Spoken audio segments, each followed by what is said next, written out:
আসসালামু আলাইকুম ভিউয়ার্স, আজকে তোমাদের সামনে চলে এসেছি একটা জামা কাটিং নিয়ে। এটা 46 বডির জন্য জামা কাটিং। তো এটা একটা three piece boutique three piece. তো এর লম্বা খুব বেশি নেই, এখানে 48 ইঞ্চি লম্বা আছে আর বডি হবে 46 ইঞ্চি। তো প্রথমেই কাঁধের জন্য মাপ নিয়ে নেব। কাঁধ এখানে 8.5 ইঞ্চি নিয়ে নেব।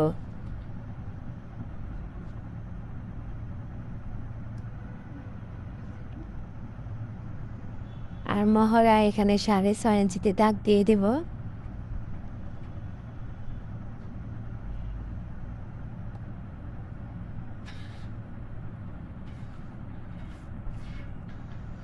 বডির মাপ নিয়ে নেব।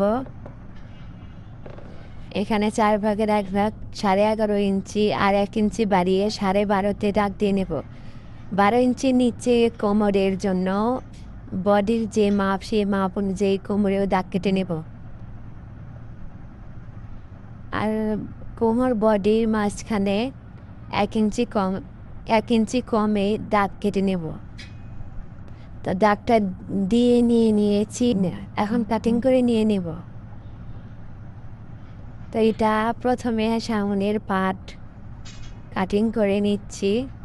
এখন এটা ফেলে আবার পিছনের পার্টটা কাটিং করে নিব। এটা যেহেতু থ্রি পিস, তো সামনে পিছনে গলা আলাদা হয়। নতুনদের জন্য খুব সহজ পদ্ধতিতে কাটিং। তো এটার আমি ডিজাইনের একটা গলা দেব, সেজন্য আর ভিডিওতে গলা কাটিং করে দেখালাম না।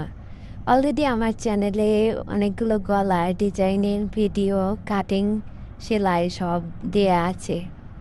তো এখানে একটা ভুল হয়ে গেছে যে আমার হাতা কাটিং করেছি, ভিডিও করেছিলাম, কিন্তু ভিডিওটা দুর্ঘটনাবশত ডিলিট হয়ে গিয়েছে, সেজন্য আন্তরিকভাবে দুঃখিত।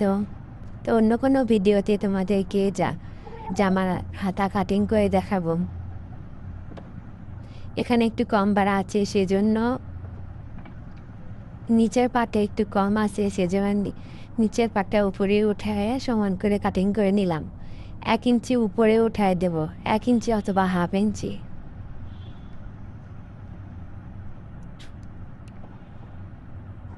তখন আলাদা করে সামনের পাটে তালপাট কাটিং করে নিব।